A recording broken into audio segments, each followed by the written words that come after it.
नमस्कार और बहुत बहुत स्वागत है आपका सीएनबीसी आवाज पर। आप देख रहे हैं property Guru presented by signature global, making India affordable. तो इस शो में हमेशा की तरह आपके साथ मैं हूं विपिन भट्ट और लेकर हाजिर हूं वो सारी बातें जो आप जानना चाहते हैं प्रॉपर्टी मार्केट के बारे में। ताज़ा अपडेट, इस समय मार्केट के क्या हाल चाल हैं और आपके वो तमाम सवाल जिनके ज़रिए हम कोशिश करते हैं कि तमाम लोगों की जो उन सवालों से सीधे संबंधित हैं या नहीं भी हैं, उनकी भी समस्याओं का निराकरण यहाँ हो और सीधे सीधे जिनके सवाल हैं उनको तो उनका जवाब मिल ही जाता है। तो चलिए, आज भी ये सारी बातें होने वाली है शो के अंदर और ये सारी बातचीत करने के लिए हमारे साथ आज शो में मौजूद है एनरॉक के president capital markets Mohammad Aslam साहब। सर, बहुत बहुत स्वागत है आपका प्रॉपर्टी गुरु में। तो परंपरा के मुताबिक हम शुरुआत करते हैं, थोड़ा अपडेट ले लेते हैं आपसे प्रॉपर्टी बाजार का। क्या हालचाल है इस वक्त? The market is doing very good actually. कुछ बार बार अभी तक क्लीशे हो गया है कि अभी, और अच्छी बात है, मैं चाहता हूँ कि क्लीशे कंटिन्यू करें। तो मार्केट बहुत अच्छा कर रहा है अभी। आपको जैसे आपको मालूम है Q3 के नंबर्स आ गए हैं एंड एवरी क्वार्टर हम लोग एक नया रिकॉर्ड ब्रेक कर रहे हैं इन टर्म्स ऑफ, चाहे आप वो सेल्स ले लीजिए, चाहे आप लॉन्चेस ले लीजिए, चाहे आप जो अपनी इन्वेंट्री है उसका रिडक्शन का परसेंटेज देखिए। तो वो एक्चुअली इज गोइंग गुड और ये यहाँ से और स्ट्रॉन्ग पे स्ट्रॉन्ग हो रहा है क्वार्टर बाय क्वार्टर। बहुत लैंड डील्स साइन हो रही हैं। अभी हमारी एक रीसेंट रिपोर्ट आई थी एनारॉक की, जिसमें हमने बैंकिंग सेक्टर के बारे में बताया था कि जो एक क्रेडिट ऑफटेक है, जो डेवलपर्स को वो फंड करते हैं इसके लिए, कंस्ट्रक्शन के लिए, वो काफी अनयूटिलाइज पड़ा है क्योंकि डेवलपर्स काफी अपना सेल्स के ऊपर ही डिपेंडेंसी बढ़ा दी है और सेल्स उनका इतना अच्छा हो रहा है कि वो बैंक का लोन इतना उनको यूटिलाइज हो नहीं रहा है। तो फैसिलिटीज हैं, क्रेडिट फैसिलिटीज हैं, लेकिन उसके बावजूद सेल्स के थ्रू ही कंस्ट्रक्शन एक्टिविटीज तो आगे यहाँ बढ़ पर रही है। असलम साहब, एक सवाल मेरे मन में है कि इन सबके बीच जब मार्केट इतना रोबस्ट है, इतना अच्छा है, तो प्राइसेस क्या थोड़े फर्म हो रहे हैं? मतलब मैं ग्राहकों के पॉइंट ऑफ व्यू से पूछ रहा हूँ कि पहले जो डिस्काउंट या फिर जो डिडक्शंस या थोड़ा निगोशिएशन की पावर उनके हाथ में ज्यादा थी, अब वो प्राइसेस थोड़े फर्म हो रहे हैं उनके साइड पर? बिल्कुल, देखिए ये बात हम हमेशा करते आ रहे थे कि मार्केट फॉर्म होता जा रहा है और यहाँ से प्राइसेस बढ़ेंगे ही बढ़ेंगे। और उसमें एक्चुअली डेवलपर्स का भी, उनको हम ज्यादा दोष नहीं देंगे क्योंकि एक कंस्ट्रक्शन कॉस्ट जो है, एक जिस तरह से आपका एक घर बनता है उसमें सीमेंट प्राइसेस, स्टील प्राइसेस, आपकी जो अप्रूवल कॉस्ट होते हैं जो डेवलपर्स को गवर्नमेंट को देने होते हैं, वो सब बढ़ गए हैं। तो उसके चलते कंस्ट्रक्शन कॉस्ट बढ़ गया है ओवरऑल, तो अल्टीमेटली सेल प्राइस उनको बढ़ाना ही बढ़ाना है और काफी बड़े भी हैं, प्राइसेस फॉर्म हुए हैं। बैंगलोर का ले लीजिए, आई थिंक वो न्यूज है कि फ्रॉम नवंबर वहां पे प्राइसेस काफी सिग्निफिकेंटली बढ़ने वाले हैं। पूना में भी वही सेम स्टोरी है, मुंबई में, एनसीआर में। तो अभी प्राइसेस फॉर्म हो गए हैं, लेकिन फिर भी मैं कहता हूँ कि एक फेस्टिव सीजन है, यहाँ एक मौका होता है जहाँ पे डेवलपर्स भी इस चीज को होप करते हैं कि जो नए नए लॉन्चेस करें और उसके बाद उनकी इन्वेंट्री का ऑफटेक जी। बढ़ जाए। तो मुझे लगता है कि वो लोग इतने दिनों से समझदारी का साथ दे रहे हैं या काम ले रहे हैं समझदारी से। तो मुझे लगता है ये आने वाले टाइम में, जो अब से लेके दिसंबर का टाइम है, जो एक फेस्टिव सीजन है इंडिया में, उसमें भी उनका अभी भी यही मानना है कि जो प्राइसेस है यहाँ से ना बढ़ाए जाए, बल्कि कुछ गुडीज वगैरह दें डिफरेंट तरीके से। जिस तरह के पिछले सालों में हमने देखा, जब मार्केट अच्छा नहीं कर रहा था, आपको स्टैम्प ड्यूटी रजिस्ट्रेशन फ्री हो रहा था, या आपको अच्छा डिस्काउंट मिल रहा था, या जीरो ईएमआई मिल रहा था पोजीशन तक, ऑल दैट वो उस तरह से तो नहीं मिलेगा, लेकिन वो फिर भी कुछ करेंगे या वो प्लान कर रहे हैं। जो अभी भी एक मौका है उन जी। लोगों के लिए जिन्होंने घर अपने फाइनलाइज नहीं करे हैं, कि वो लोग करें, क्योंकि मार्केट का जो प्रेडिक्शन है वो यही है कि अभी सब देखिए, जितने भी हमने अभी देखे हैं इश्यूज हुए हैं, यूएस में हो, चाहे ये पैलेस्टाइन इजराइल वॉर हो, या उससे पहले यूक्रेन वॉर हो, वो सबको इंडिया एक अपने स्ट्राइड में लेके चल रहा है आगे। जी। तो अभी जो प्रेडिक्शन है वो अब से नेक्स्ट 2-3 इयर्स काफी अच्छे दिख रहे हैं रियल एस्टेट मार्केट के। तो मुझे लगता है कि प्राइसेस फॉर्म होने लगेंगे और मुझे लगता है जनवरी से इसका सही इफेक्ट आके दिखना भी शुरू हो जाएगा। तो एक मौका है दिसंबर तक, जहाँ पे एक फेस्टिव सीजन है, तो उसमें मुझे लगता है जो भी अभी भी फेंस सिटर है उन लोगों को आगे बढ़ के अपने मनचाहे घर को ले लेना चाहिए। चलिए, बढ़िया है। तो ये रही मार्केट की ताज़ा जानकारी। क्या कुछ चल रहा है इस वक्त बाजार के अंदर, किस तरीके से बाजार मूव कर रहा है, ग्राहकों के लिए उसमें से क्या पिक करने वाली बात है। राइट, चलिए सवाल जवाब के सिलसिले को शुरू करते हैं। रजत त्रिवेदी इंदौर से हमारे पहले कॉलर है आज शो पे। रजत भाई, बहुत स्वागत है आपका। क्या सवाल पूछेंगे? थैंक यू विपिन भाई। मेरा सवाल ये है कि मैं अभी फिलहाल बीच में अभी अहमदाबाद गया था, तो वहाँ पे मैं गिफ्ट सिटी में भी गया था वहाँ पे देखने के लिए। ओके।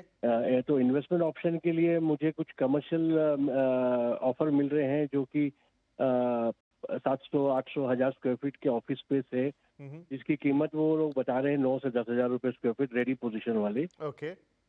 और अंडर कंस्ट्रक्शन वाले जो है वो 7-7.5 हजार के आसपास की है, जो कि 3 साल के बाद मिलेगा।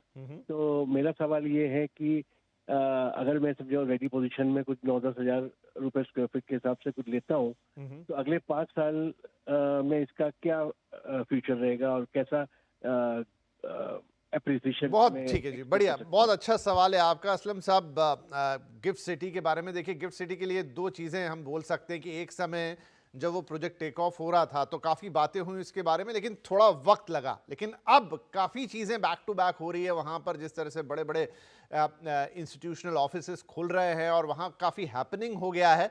तो यहाँ से अगले 5 साल अब कैसे रहेंगे? तो यहाँ पर रजत साहब का सवाल यही कि क्या ये 9 से 10 हज़ार वाला जो रेडी पोजीशन वाला स्टॉक है उसमें इन्वेस्ट करते हैं तो 5 साल बाद इन्हें अच्छे रिटर्न्स मिलेंगे उस पर? बिल्कुल, मैं कहता हूँ जो भी हमने बात करी कि इंडिया में रियल एस्टेट का एक मार्केट एक अच्छा चल रहा है और उसके चलते हुए हर जगह हर सेक्टर को उसका फायदा हो रहा है, चाहे वो कमर्शियल हो या रेजिडेंशियल हो। कमर्शियल को डेफिनेटली काफी इससे फायदा होता है कि यहाँ की, बिकॉज रेसी का या कमर्शियल का ऑफशूट रेसी होता है, या फिर अगर रेसी अच्छा चल रहा है तो कमर्शियल और अच्छा चलने लगता है। तो इंडिया एक अच्छे मैं कहता हूँ एक मुकाम पे है जहाँ से यहाँ से फ्यूचर काफी अच्छा दिखता है। क्योंकि मुझे लगता है जो तैयारियां हो गई हैं, जो भी परेशानियां वगैरह थी, वो सब अपने उसमें मतलब एक अपने स्ट्राइड में ले लिया, जैसे मैंने बोला था। तो गिफ्ट सिटी का आपने बिल्कुल ठीक बोला। 2007-8 में जब इसका आगाज ही हो रहा था, तब भी काफी एंथू था लोगों का, फॉरेन इंस्टीट्यूशंस का, जिन्होंने वहां पे काफी साइन भी किए थे। लेकिन एक फाइनेंशियल क्राइसिस बीच में 2008 के बाद जो देखा, उससे काफी चीजें थोड़ा बैकफुट पे चली गई थी। लेकिन आई थिंक गवर्नमेंट का एक अच्छा वो है कि उन्होंने उस पर कंटिन्यू रखा भरोसा, और गिफ्ट सिटी अभी इस मुकाम पे है कि अभी यहाँ से एक्चुअली जो प्लानिंग ही है वो उस तरह से कि उसको एक फाइनेंशियल टेक्नोलॉजी सेंटर बनाना है on the lines of New York, London, Dubai kind, Hong Kong की तरह, जिस तरह से ये सारे फाइनेंशियल हब्स हैं, इसमें प्लस टेक्नोलॉजी सेंटर को भी ये लोग बढ़ावा दे रहे हैं। तो मुझे लगता है फ्यूचर यहाँ से काफी अच्छा है।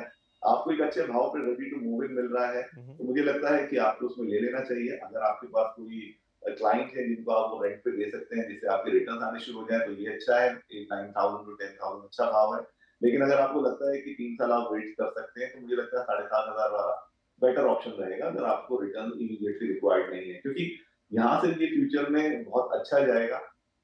9,000 10,000 में आपको डाउन पेमेंट करके पूरा देना पड़ेगा, उसके बाद आपकी क्या रिटर्न है मुझे उसके बारे में जानकारी नहीं है। लेकिन अगर आपको रिटर्न की इतना चिंता नहीं है, तो मुझे लगता है जो अभी आपके अंडर कंस्ट्रक्शन है वो बेटर रहेंगे आपके लिए फ्यूचर में आपको अच्छे रिटर्न दिलाने के लिए। राइट रजत साहब, तो और मैंने जैसे कहा कि सवाल तो किसी एक व्यक्ति का होता है, लेकिन कई लोगों को एड्रेस कर जाता है। कई लोग होंगे जो इंटरेस्टेड होंगे गिफ्ट सिटी के अंदर इन्वेस्ट करने के लिए। कमर्शियल प्रॉपर्टी के अंदर काफ़ी इन दिनों चर्चा है गिफ्ट सिटी को लेकर, तो वहाँ पर दोनों ऑप्शन बढ़िया हैं, आगे का फ्यूचर भी अच्छा दिख रहा है। लेकिन हाँ, इस डील को थोड़ा और बेहतर और स्वीट बनाना चाहते हैं और आपको कोई जल्दबाजी नहीं है किसी चीज़ की, तो आप अंडर कंस्ट्रक्शन वाले ऑप्शन में भी जा सकते हैं, क्योंकि वो जो 2-2.5-3 हज़ार रुपये का आपको कंसेशन वहाँ दिख रहा है वो आपके रिटर्न्स को और बेहतर बनाएगा। और मीनवाइल एक सलाह असलम साहब ने ये भी दी कि अगर आपके पास कोई है ग्राहक जिसे आप दे सकते हैं, सीधे उसको लीज पे डाल सकते हैं, तो आप तुरंत में भी जाएं, अदरवाइज अंडर कंस्ट्रक्शन ले, वो बेहतर रहेगा। सभी डेवलपर वहाँ पर नामी डेवलपर्स हैं, तो ऐसे लेट या डिलेज या आगे पोजीशन में इश्यूज़ के चांसेस कम हैं। ठीक है जी, प्रवीण जी के लिए ये हो गया, माफ़ कीजिए रजत जी के लिए हो गई ये सलाह। और हमारे अगले कॉलर हैं प्रदीप जी, प्रदीप अग्रवाल पुणे से हमें कॉल कर रहे हैं। प्रदीप जी, बहुत स्वागत है आपका। आज क्या पूछना चाहेंगे आप? सर, एक पुणे हड़पसर में लक्ष्मी विहार है सर। ओके सर, एक रो हाउस है, एक 20 इयर्स उसका ओल्ड है रो हाउस जो है। ओके ओके तो हाँ, तो 1.85 CR उसका वैल्यू में मिल रहा है सर वो। ओके। तो क्या आगे जाना चाहिए, क्या करना चाहिए सर? अच्छा, अभी आपने खरीद लिया है या आप खरीदने का मन बना रहे हैं? मतलब करीब करीब डील हो चुकी है, मतलब बस मतलब कि पेमेंट नहीं किया है मैंने अभी। अच्छा चलिए, तो आपने बिल्कुल ऐसे एन वक्त पर हमसे सवाल पूछा है कि उस जवाब पे निर्भर नहीं, करेगा। अभी जी सर, अभी कुछ उसमें रिटर्न भी हो सकता है, वैसा कुछ हाँ बढ़िया, नहीं अच्छा किया। मैं तो तारीफ कर रहा हूँ आपने कि आपने अच्छा किया कि ये सवाल लेकर आप आए, ताकि आप एक सही निर्णय लें। हम कोशिश करते हैं कि उसमें पूरी आपकी मदद करें, और पुणे से बेहतर असलम साहब से बेहतर कौन जानेगा पुणे को। तो सर, क्या करना चाहिए? इन्होंने बड़ी डील कर रहे हैं, करीब करीब 2 करोड़ के आसपास की, लेकिन आपके जवाब पे निर्भर करेगा कि इन्हें आगे क्या करना है। बहुत ही ट्रिकी थिंग है, क्योंकि आप जिनसे ले रहे हैं वो मुझे पूछेंगे कि अरे आपने क्या सवाल का जवाब दिया है। मैं एक न्यूट्रली आपको समझाता हूँ कि देखिए, अगर वो डिपेंड करता है कि आपका उसमें मोटिव क्या है। आप वहाँ रहने वाले हैं या आपने वो इन्वेस्टमेंट के लिए लिया है, वो बहुत बड़ा डिफरेंशिएटर हो जाएगा मेरे आंसर के लिए। तो अगर आप बता पाएँ तो बेटर रहेगा। प्रदीप जी क्या करेंगे, रहने वाले हैं या निवेश के लिए है? हैं और सब दोनों चीजें, दोनों तो चीजें हैं। अच्छा, अभी तो इन्वेस्टमेंट कर रहे हैं लेकिन आगे रहना भी चाहेंगे। जी जी सर, जी सर। जी। फिर देखिए, 1.85 या 2 करोड़ तो काफी बड़ी रकम है, और आपने रो हाउस लिया है तो एक बात ये होती है कि अगर आप एक गेटेड कम्युनिटी में रहना चाहते हैं तो डेफिनेटली एक अच्छा बाय है, क्योंकि एक पूना में एक टिपिकल ट्रेंड है, या लोगों का जो पुराने लोग हैं उनको अच्छा लगता है कि अपना एक बंगलो या रो हाउस में रह रहे हैं। उसके लिए मुझे लगता है एक अच्छा डील है आपको, क्योंकि हड़पसर जो एरिया है और जहाँ पे ये लिया है काफी क्लोज है मगरपट्टा के, और ये जो पूरा डेवलपमेंट हो रहा है खराड़ी का, बागोली का, उसके चलते ये पूरा एरिया काफी काफी अच्छा डेवलप होता जा रहा है। तो फ्यूचर अगर इन्वेस्टमेंट के लिए भी ले रहे हैं तो मुझे लगता है फ्यूचर में इसके अच्छे अप्रिसिएशन के चांसेस हैं। या ओवरऑल आपने बोला है पुराना एक सोसाइटी है ये, तो मुझे लगता है आगे जाके इसका रिडेवलपमेंट के भी चांसेस निकल सकते हैं। तो ओवरऑल इन्वेस्टमेंट के हिसाब से या आपके रहने के हिसाब से, दोनों हिसाब से ये एक अच्छी डील है। 1 करोड़ 85 2 करोड़ के करीब आपको अपना बंगलो, अपना रो हाउस मिल रहा है, वो और वो भी सिटी सेंटर हो गया है अभी ये पूरा एरिया। जो अर्लियर पुराने टाइम में ये थोड़ा बाहर होता था, लेकिन अभी ये सिटी सेंटर हो गया, क्योंकि बाहर काफी एरियाज अभी डेवलप हो रहे हैं। तो इसमें कोई दोहराई नहीं कि एक अच्छा इन्वेस्टमेंट या अच्छा बाय है आपके लिए। इसके अलावा क्योंकि मैं इसलिए आपसे पूछ रहा था, अगर आप खुद खरीद रहे हैं तो आपके ही आसपास एमनोरा या मगरपट्टा तो नहीं, लेकिन एमनोरा में भी काफी अच्छे ऑप्शन आए, लेकिन वो सब फ्लैट्स के हैं। तो ये डिपेंड करता है कि आपका फ्लैट का माइंडसेट है या आप रो हाउस है। अगर आप रहना चाहते हैं, रो हाउस है, आप इसको रख सकते हैं, और आपका 5 6 7 साल का होराइजन है, तो ये एक अच्छा इन्वेस्टमेंट भी बन सकता है। बाकी रहने के लिए तो ये डेफिनेटली एक अच्छी जगह है। चलिए, तो प्रदीप साहब आई थिंक अब आप अपना डिसीजन बिल्कुल आसानी से ले पाएंगे, क्रिस्टल क्लियर है चीज़ें। आप किस परिस्थिति में आपके लिए कैसा ये रहेगा इन्वेस्टमेंट, या जिसमें आप आगे रहना भी चाहते हैं, इलाका, मकान, घर, सब कुछ, और उसकी कीमत असलम जी ने आपको अच्छी तरह से एक्सप्लेन कर दिया। तो हमारी शुभकामनाएं आपके लिए और आपकी इस डील के लिए। चलिए, इसी के साथ वक्त है एक छोटे से ब्रेक का, छोटा सा ब्रेक लेंगे और तुरंत हाजिर होंगे। देख रहे हैं प्रॉपर्टी गुरु और हमारे साथ बने हुए हैं मोहम्मद असलम साहब, जिनसे हम ले रहे हैं आपके सवालों के जवाब। तो चलिए आगे बढ़ते हैं। आशीष भट्ट हमारे अगले कॉलर हैं, फोन लाइन पर पुणे से हमें कॉल कर रहे हैं। आशीष जी, बहुत स्वागत है आपका प्रॉपर्टी गुरु में। क्या सवाल होगा आप दोनों आपका? को? Thank you sir. एक्चुअली मैंने एक प्रॉपर्टी बुक की थी 2020 दिसंबर में, जिस इयॉन होम्स में, कस्तूरी बिल्डर है, okay in Hinjawadi phase 3। Okay. तो अभी उसकी जो प्राइस है अराउंड 1.15 1.20 है। ये रहने के लिए मैंने परचेस किया है। I just want to know the future prospects का कैसा रहेगा, क्योंकि मेट्रो भी हम लोग के बिल्डिंग के बाहर ही आ रही है, नियर मेगापोलिस, और मेन। तो आशीष जी, थोड़ा मुझे ये बताएं कि आपने कहा कि करीब 4 साल पहले आपने बुक किया था, तब आपके क्या बुक कॉस्ट क्या था? हाँ जी, 85। अच्छा, तो 85, और आज कह रहे हैं कि आप 1.15 से 1.20 वो जा रही है। यस, दैट्स राइट जी, तो आधी कहानी आपने बताई बिल्कुल। जो है जी, एरिया 960 है, और नेक्स्ट ईयर का पोजीशन मिलेगा। ओके, ठीक है। तो असलम साहब, इन्होंने ये जानना चाहते हैं कि आगे इसका प्रोस्पेक्ट कैसा रहेगा, और फिलहाल इन्होंने कहा कि 85 लाख की इनकी चीज़ आज मार्केट प्राइस पर करीब 1.15 से 1.20 की ऑलरेडी पहुंच चुकी है। तो आगे भी क्या ये ऐसे ही रिटर्न्स दिखाएगी? काफी अच्छा मार्केट चल रहा है इस टाइम हिंजेवाड़ी का। Actually one point of time पूरा कमर्शियल हब, आईटी हब अभी भी है, लेकिन पहले वहां पे रेसिडेंशियल इतना अच्छा काम नहीं कर रहा था। ये कस्तूरी डेवलपर्स का जो इन्होंने प्रोजेक्ट लिया है, ये वन ऑफ द डेवलपर्स हैं जिन्होंने एक्चुअली उस एरिया में पहला एक अच्छा high and kind project launch किया था। इसके अलावा वहाँ पे मेगापोलिस, जैसे इन्होंने बोला है, वो भी अविनाश भोसले और कुमार प्रॉपर्टीज का प्रोजेक्ट है। तो ये कुछ कोहिनूर के कुछ प्रोजेक्ट्स हैं, तो यही कुछ प्रोजेक्ट्स होते थे वहाँ पे। लेकिन अभी जो कनेक्टिविटी हिंजेवाड़ी की फ्रॉम हिंजेवाड़ी, आपको पहले एक ही रोड होता था जिससे आप सिटी में वापस आते थे। अभी एक्चुअली 3-4 रोड्स हो गए हैं, जैसे इन्होंने बिल्कुल ठीक बोला कि कम कनेक्टिविटी अच्छा हो गया है, मेट्रो आ रहा है प्रोजेक्ट के बहुत पास। तो उसके चलते वहाँ पे एक सोशल इंफ्रास्ट्रक्चर की भी एक कमी होती थी बहुत दिनों पहले, लेकिन अभी वो भी डेवलप होना शुरू हुआ है। तो आपकी कनेक्टिविटी वाकड़ से, बानीर से बहुत अच्छी हो गई है, एक्सप्रेसवे से काफी अच्छी हो गई है। तो इन सब फैक्टर्स के चलते हुए और प्लस जिस तरह से रेजिडेंशियल मार्केट बूम किया है पूना का, तो वो भी एक्चुअली एक बहुत बड़ा फैक्टर है कि हिंजेवाड़ी अपने आप में एक रेजिडेंशियल हब बनता जा रहा है, अलॉन्ग विद आईटी और कमर्शियल जो बाकी सेंटर्स हैं वहाँ पे। तो एक्चुअली उस एरिया का अभी सही टाइम आया है, मैं इस तरह से बोलता हूँ। आपको ऑलरेडी काफ़ी अच्छा मुनाफा हो रहा है आपके इन्वेस्टमेंट पे, और फ्यूचर भी इसका भी काफ़ी ब्राइट है, क्योंकि आप 2025 में आपको पोजीशन मिलने वाला है। उस एरिया में ऑलरेडी अभी गोदरेज और इन सब ने जो लॉन्च किए हैं, they are already selling at around 7,500। तो मुझे लगता है यहाँ से प्राइसेस थोड़े और फर्म होते जाएंगे और फ्यूचर आपको एक अच्छा रिटर्न ऑन इन्वेस्टमेंट मिलना शुरू हो जाएगा। वेदर आप खुद भी रहें तो आपके कैपिटल एप्रिसिएशन होता रहेगा, लेकिन अगर आप रेंट पे भी देते हैं तो आप रेंटल वैल्यू भी आपको अच्छी मिल जाएगी। राइट आशीष जी, तो सब कुछ बढ़िया है, कैपिटल अप्रिसिएशन ऑलरेडी हो गया है काफ़ी, और उसके ऊपर और उम्मीद कर सकते हैं। रेंट पे चढ़ाएंगे तो रेंटल यील्ड भी अच्छी है, और ओवरऑल जो हिंजेवाड़ी है जिसके बारे में हम हमेशा से बात करते रहे हैं, अब अपने उस पीक पर आ गई है जहां पर एक बढ़िया मिक्स वो कमर्शियल और रेजिडेंशियल का बन गया। One of the sorted areas, sort of area मैं कहूँगा, पुणे के अंदर कनेक्टिविटी मुंबई से भी बेहद शानदार। तो सारे चीज़ें आपके फैक्टर में हैं, मार्केट अच्छा चल रहा है वहाँ का, असलम साहब बता रहे हैं। तो आपको बहुत शुभकामनाएं, बहुत बधाइयाँ इसके लिए, यही हम कहेंगे फिलहाल। चलिए अब एक ईमेल ले लेते हैं, और ये हमें भेजा है मोहित भटनागर साहब ने मुंबई से। आप पूछना चाहते हैं कि Pearl Haven by Chandiwala group, Andheri east में एक प्रॉपर्टी है जो इन्होंने बुक कर ली है ऑलरेडी, अभी बुकिंग अमाउंट दिया है, और ये एक 1.5 BHK है, करीब 450 स्क्वायर फीट के आसपास का, और 1,12,00,000 के आसपास इसकी कीमत इन्हें बैठ रही है। दिसंबर 2025 में इन्हें पोजीशन मिलेगा। और असलम साहब, इनका भी वही सवाल कि आगे ये प्रोजेक्ट कैसा करेगा, किस तरीके का है, क्या इनका निर्णय सही है, तमाम चीज़ें।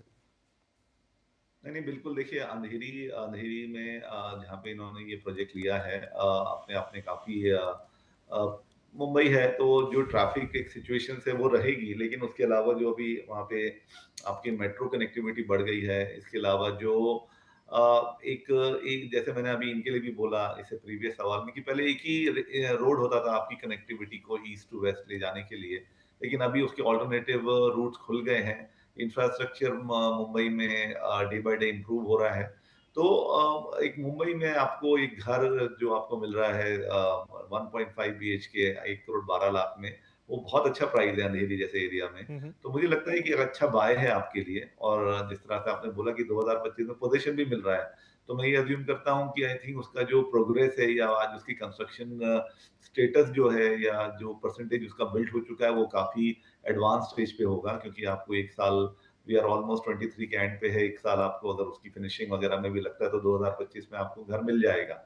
तो इससे अच्छी बात ही नहीं हो सकती है कि आपका एक इन्वेस्टमेंट जो आप 1,12,00,000 लगा रहे हैं, उसके बाद आपको 1.5 BHK मिल रहा है। क्योंकि 1.5 या 2 BHK का प्राइस तो ये सब जो आप प्राइस बोल रहे हैं वो तो आपको आजकल मीरा रोड वगैरह भाईंदर में भी नहीं मिलता है। तो मुझे लगता है ये एक अच्छा बाय है आपके लिए। तो मुझे लगता है आपको बने रहना चाहिए। मैं अज्यूम करता हूँ कि प्रोजेक्ट के बारे में और डेवलपर के बारे में अच्छा ड्यू डिलिजेंस किया होगा, क्योंकि बाकी चीजें जो आप बोल रहे हैं, प्राइसिंग और एरिया जो आपको मिल रहा है और लोकेशन जो है वो डेफिनेटली बहुत अच्छी है। चलिए, तो मोहित जी के लिए हो गई ये सलाह, और इसी के साथ हमारे लिए वक्त हुआ एक छोटे से ब्रेक का। ब्रेक के बाद और बातचीत आपके लिए। वेलकम बैक CNBC आवाज़ पर, आप देख रहे हैं प्रॉपर्टी गुरु। हम लगातार आपके सवालों के जवाब दे रहे हैं। तो चलिए अब कार्यक्रम के अंतिम चरण में कुछ और सवाल ले लिए जाएं। हमारे साथ मोहम्मद असलम साहब बने हुए हैं, और एक ईमेल मेरे पास है जो काफ़ी इंटरेस्टिंग है असलम साहब, और ये आया है रमेश सिंह फ्रॉम कल्याण यानी कि मुंबई से।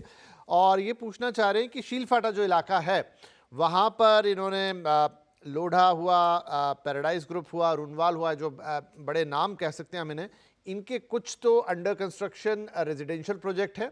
सेम इलाके में लोढ़ा का कमर्शियल ऑफरिंग भी है। अब ये कह रहे हैं कि मेरा जो पूरा का पूरा निवेश का पर्पस है वो मतलब मैं जो पैसे डाल रहा हूँ वो इन्वेस्टमेंट के लिए ही है, और मैं एक अच्छी रेंटल यील्ड कमाना चाहता हूँ, रहना नहीं है इनको वहाँ पर फिलहाल, प्योरली इन्वेस्टमेंट करना है। तो अब क्या सलाह होगी इनके लिए कि क्या ये 3 जो रेजिडेंशियल प्रॉपर्टीज़ देख रहे हैं वो जाएँ, या फिर एक कमर्शियल प्रॉपर्टी जो कि लोधा ऑफर कर रहे हैं वहाँ जाएँ, कैसे निर्णय लें? विपिन जी, बजट क्या बताया उन्होंने? बजट इनका है सर 50 से 60 लाख।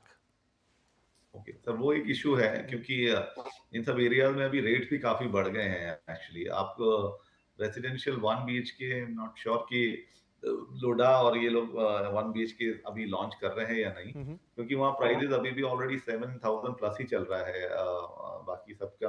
तो मुझे लगता है ये एक बड़ा इशू रहेगा आपके बजट से रिलेटेड कि आप कहाँ ले सकेंगे उसमें। और कमर्शियल 50 लाख में थोड़ा सा मुझे डाउटफुल लगता है कि वो चाहे लोडा हो या किसी का भी उसमें आपको कमर्शियल आएगा।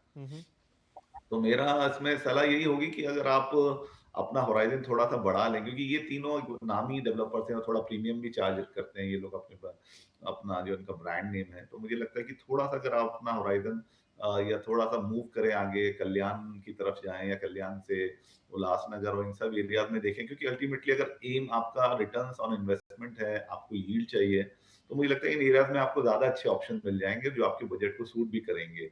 तो नेरल, उल्लासनगर, मतलब जो भी आपको कल्याण एंड बियॉन्ड जो अपने एरियाज हैं, तो वो एरिया की तरफ अगर आप थोड़ा सा मूव करेंगे और थोड़ी सी ड्यू डिलिजेंस करेंगे, तो मुझे लगता है आपके बजट के अंदर आपको एक अच्छी कमर्शियल प्रॉपर्टी भी मिल सकती है और रेसिडेंशियल भी मिल सकती है, जिसे आप रेंटल पे डाल के उस पे यील्ड ले सकते हैं। इन 3 प्रोजेक्ट्स या शील फाटा, डोंबिवली और स्पेसिफिकली इन 3 प्रोजेक्ट के लिए मैं थोड़ा सा डाउटफुल। ओके, चलिए तो आई थिंक काफ़ी विस्तार से कल्याण साहब, माफ़ कीजिए रमेश सिंह जी, आपको डिटेल में बताया है असलम साहब ने कि किस तरह की प्रॉपर्टी में आपको क्या अप्रोच रखनी होगी। ऑप्शंस हैं आपके सामने, डेवलपर्स भी अच्छे हैं, इलाके के बारे में बात हो गई, लेकिन अलग अलग परिस्थितियों में आपको अलग अलग हिसाब से और अपने फिर बजट में भी देखना है तो क्या पैरामीटर्स रखने हैं और किस तरीके से निर्णय लेना है। होप कि हम आपकी मदद यहाँ पर कर पाए हैं और इसी तरह हम आपकी मदद करते रहें, यही हमारी कामना है। और इसके लिए आपको बस इतना सहयोग करना है कि आपको pg@moneycontrol.com पर हमें अपने सवाल भेज देने हैं, थोड़े डिटेल डालने हैं, अपना फ़ोन नंबर लिखना है, बाकी आप हम पर छोड़िए। तो